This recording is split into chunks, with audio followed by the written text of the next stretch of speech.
really thank India Biosciences and EMBO for organizing this webinar and providing useful information and insight about how to obtain and apply for these scientific exchange grants, as they are very, very beneficial. And I am being a recipient, I can tell you how, what are the procedures that I had followed and how I have been successful able to obtain this grant and utilize this for my research project during my PhD tenure. So, I am a PhD student with Dr. Radha Chauhan's lab in BRIC National Center for Cell Science, and we have written this grant in collaboration with Dr. Kiran Padmanabhan and Dr. Fred from IGFL Lyon, France. So before moving on to what the grant was and the detailed work about what we have done, I will first would like to tell you a little bit about the path that lead to the success of getting a grant, which I have divided into three stages.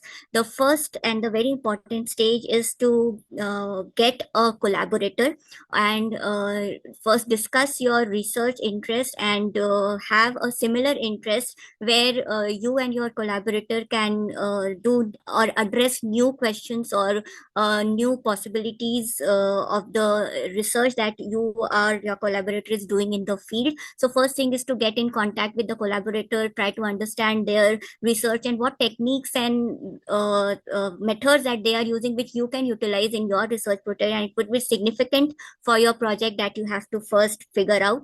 Second thing is then grant writing. As Karen has said, grant writing also is a very it's a process that involves the involvement of both the parties, the collaborator as well as the your own interest in the whatever research you are going to propose.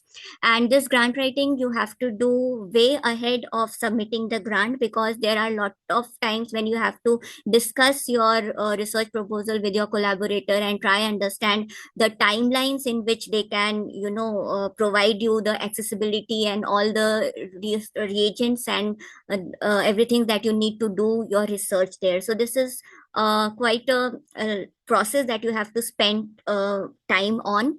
And then once your grant is writing is finalized and you now know what work you are going to do there in that lab, then you go for the submission of the grant application. So these are the three steps that is very important.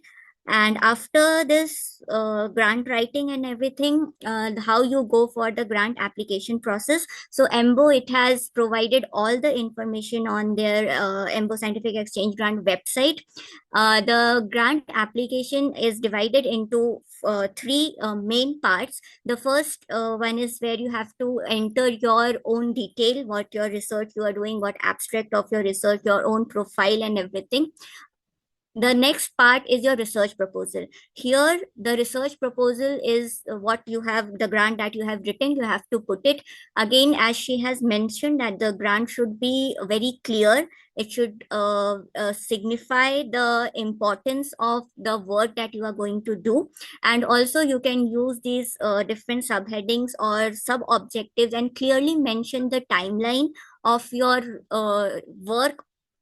Each objective should have a timeline, and then this timeline you can also propose another alternative if your this work that you are proposing did not work, or due to some reasons you are not able to, what is the alternative. So these are the things that come in the research proposal. And not only you have to submit the research proposal, the host institution also has to submit their research proposal, and they have to align and amalgamate well that how what you are proposing is significant for them as well as for the your institute, home institute.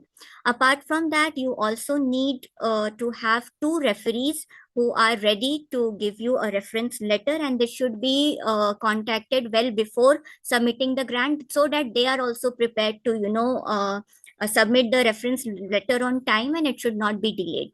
As there are no deadlines for this grant, it is on a continuous evaluation.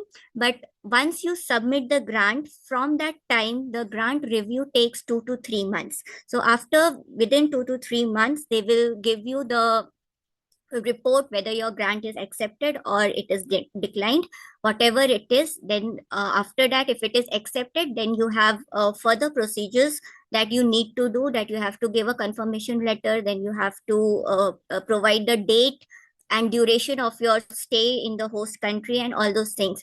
And Karen and their team, they were continuously in contact with me for all these evaluations and everything. And whenever I had any problem, I wrote to them via email, and they really responded well. And they were always there to provide all the information regarding if I had any issue or problem with the submission or with the stay or with the embursement of the funds.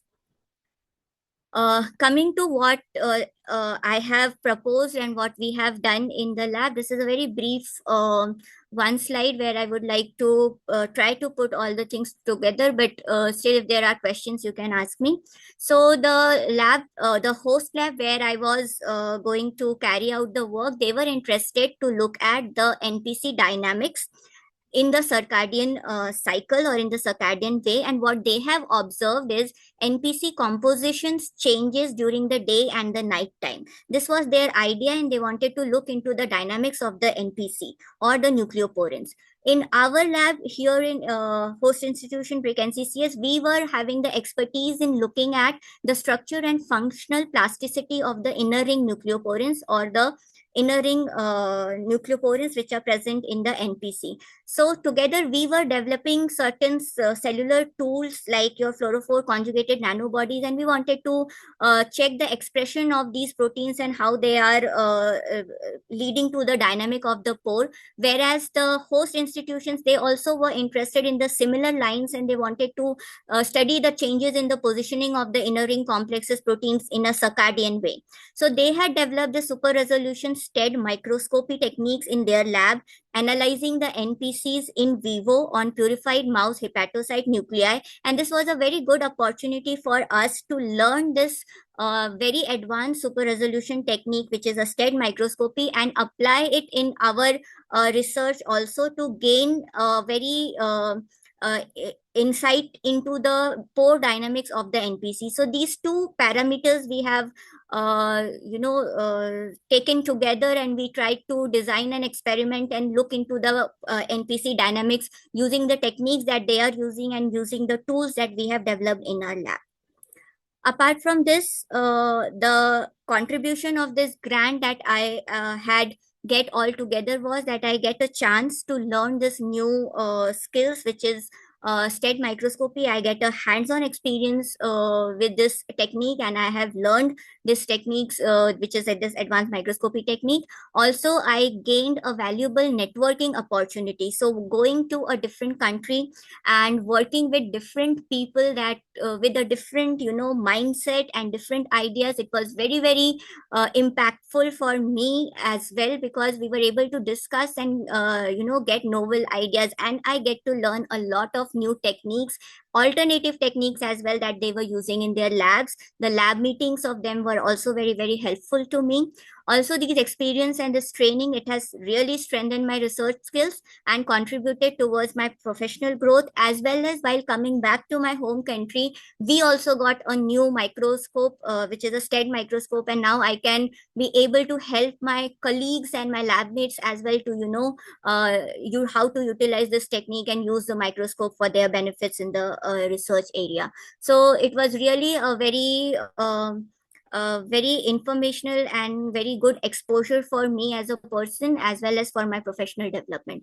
And I would really like to acknowledge the principal investigators within whose mentorship I was able to perform various experiments and learned new techniques and skills. The host institution who was agreed to host me and allowed me to carry out all the research work that we have planned.